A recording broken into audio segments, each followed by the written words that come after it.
Para el examen de la unidad 1, la materia, he agrupado aquí 5 tipos de ejercicios. Vamos a empezar con el ejercicio 1, que va a salir de estos, alguno parecido, o una mezcla de varios. El 8, resume los modelos atómicos de Rutherford y Thomson. Bueno, debería poner mejor primero Thomson y Rutherford por orden cronológico, y explica su principal diferencia. Bueno, pues ya sabes. El modelo atómico de Thomson consiste en pensar que los átomos son una esfera, como si fuera una sandía, con las pepitas aquí incrustadas. La parte roja de la sandía tendría la carga positiva, por aquí, distribuida más o menos uniformemente, y las pepitas de la sandía serían los electrones que están ahí incrustados. El modelo de Rutherford dice que el núcleo de los átomos pues tiene ahí unos protones, una carga positiva, luego se vio también que tiene neutrones, y hay electrones girando alrededor en órbitas circulares y a grandes distancias, a cualquier distancia del núcleo. Entonces, ¿cuál es la principal diferencia? El modelo de Thomson considera que el átomo forma una masa compacta, no es nada hueco, sino que está la carga positiva por aquí y la negativa incrustada, los electrones incrustados. Y sin embargo, en el modelo de Rutherford considera que hay un núcleo muy pequeñito y hay electrones que giran a grandes distancias en órbitas circulares. Es decir, que aquí el átomo está prácticamente hueco y este modelo atómico dice que el átomo no está hueco. ¿Por qué Rutherford pensaba que todas las partículas alfa iban a atravesar la lámina de oro? Bueno, pues la similitud que hacía era considerar la lámina de oro como una lámina de papel y las partículas alfa que llegaban por aquí eran como balas. Entonces, él lo que pensaba es que las balas pues iban a atravesar la lámina de papel y todas iban a chocar contra la pantalla trasera. No pensaba que hubiera alguna bala, entre comillas, alguna partícula alfa que fuera capaz de rebotar, porque no pensaba que hubiera nada aquí gordo para chocar. O fuerte, mejor dicho. ¿Y qué dedujo del hecho de que muy pocas partículas alfas se desviaran o rebotaran? Bueno, pues eso, lo que dedujo es que en el folio este de papel, bueno, el folio, la hoja de papel, la lámina fina de papel, había átomos de oro. Y claro, pensó que los átomos estaban muy huecos, electrones girando a grandes distancias del núcleo y un núcleo positivo.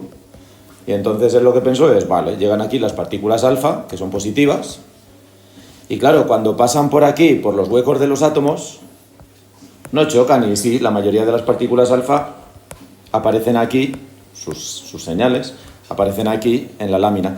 Pero alguna, una de cada 10.000 o de cada 20.000, rebota. ¿Por qué? Bueno, si las partículas alfa son positivas, pues será que rebotan contra un núcleo positivo.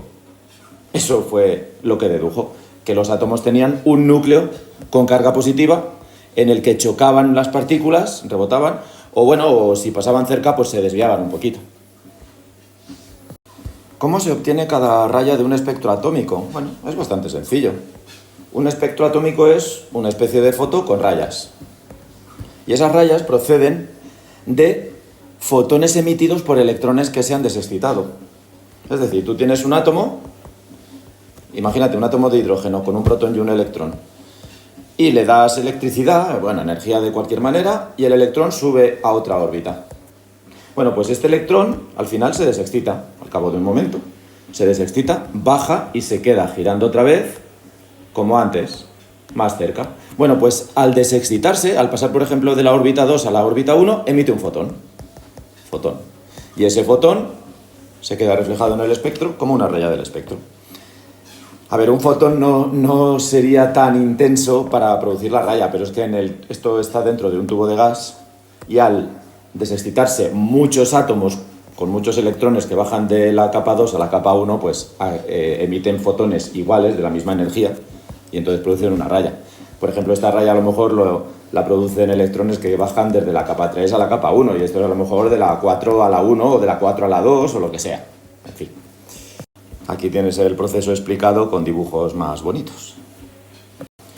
Imagina que tienes un gas en un tubo, indica qué ocurre cuando el gas recibe electricidad. Bueno, pues lo que hemos dicho, cuando el gas recibe electricidad, algún electrón que está en una capa sube a otra capa más alta. ¿Vale? Y luego cuando los átomos se van desexcitando, ¿qué es lo que ocurre? Pues que cuando este electrón pasa a una capa más baja, se emite energía en forma de fotón.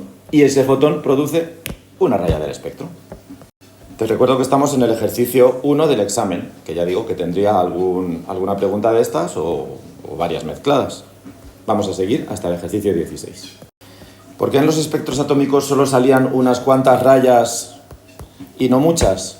Bueno, pues porque Bohr explicó que en los átomos, cuando los electrones se excitan o se desexcitan, solo pueden girar en determinadas órbitas. Por ejemplo, aquí se excita de la órbita 2 a la órbita 3. Y entonces, no se puede excitar hasta aquí, ni hasta aquí, ni hasta aquí por el medio. No, solo de la 2 a la 3 o a la 4. Entonces, imagínate que se excita de la 2 a la 3. Pues cuando se desexcite emitirá un fotón de una energía determinada que producirá una raya. Y si se excitó a la capa 4, al bajar a la 2, producirá otro fotón de distinta energía, pero bueno, será otra raya. Y si baja de la 4 a la 1, pues producirá otro de otra raya, otro fotón que te da otra raya, o de la 5 a la 2 producirá otra raya, pero solo habrá unas cuantas desexcitaciones. De la 4 a la 1, de la 4 a la 2, de la 5 a la 2, de la 5 a la 3, lo que sea, pero solo unas cuantas rayas, porque solo se emitirán unos determinados tipos de fotones. En el modelo atómico de Rutherford esto no pasaría, porque Rutherford decía que los electrones se podían mover a cualquier distancia, entonces habría infinitas desexcitaciones de muchos tipos y aparecerían espectros con un montón de rayas, que se llamarían espectros continuos, pero no. Aparecen espectros discretos por eso, porque los electrones solo se pueden excitar y luego desexcitarse de unas cuantas maneras, porque solo pueden girar en unas cuantas órbitas. ¿Cuál es la principal diferencia entre el modelo atómico de Rutherford y el de Bohr? Bueno, pues está claro con lo que he dicho, que en el modelo atómico de Rutherford él consideraba que los electrones podían girar a cualquier distancia del núcleo y Bohr dijo que no, que solo podían girar a unas cuantas distancias. Por eso solo podía haber unas cuantas desexcitaciones y se podía producir en los espectros solo unas cuantas rayas. Y por eso el modelo de Bohr es el primer modelo atómico cuántico, porque solo se producían unas cuantas rayas, porque los electrones solo podían girar a unas cuantas distancias del núcleo. La principal diferencia entre el modelo de Bohr y el de Bohr-Sommerfeld es que en el de Bohr los electrones solo se podían mover en órbitas circulares y en el de Sommerfeld, aparte de moverse en órbitas circulares, pues también se podían mover en órbitas elípticas. ¿Qué se dedujo a partir del hecho de que lo que antes parecía una raya con espectrómetros más resolutivos se veía que eran dos rayas? Bueno, pues esto está visto en este dibujo, que al principio pensaban que esto era solo una raya. Y pensaban que esta raya se producía, por ejemplo, porque si un átomo tenía dos órbitas circulares, pues a lo mejor el electrón se excitaba primero aquí y luego bajaba de la capa 2 a la capa 1. Y decían, vale, pues este fotón es de una determinada energía, una raya.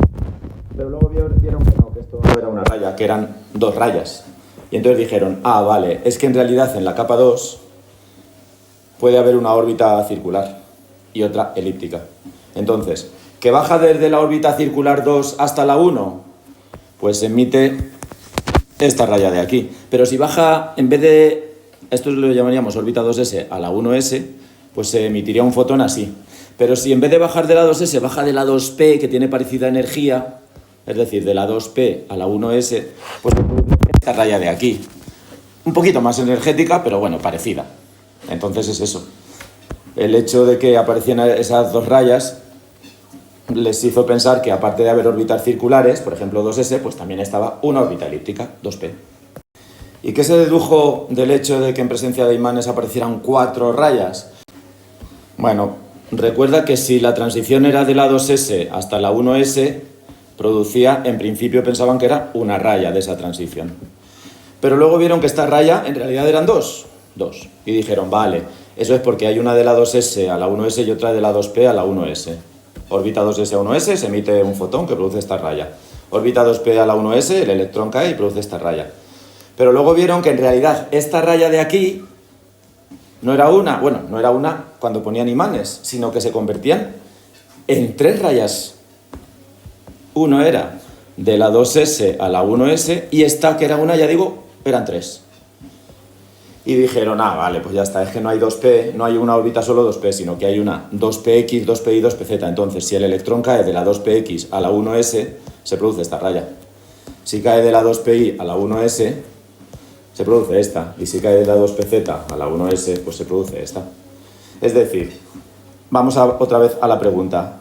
¿Qué se dedujo del hecho de que en presencia de imanes aparecieran cuatro rayas donde al principio solo había una? Bueno, pues se dedujo que la órbita 2p en realidad no era solo una órbita, sino que eran tres órbitas.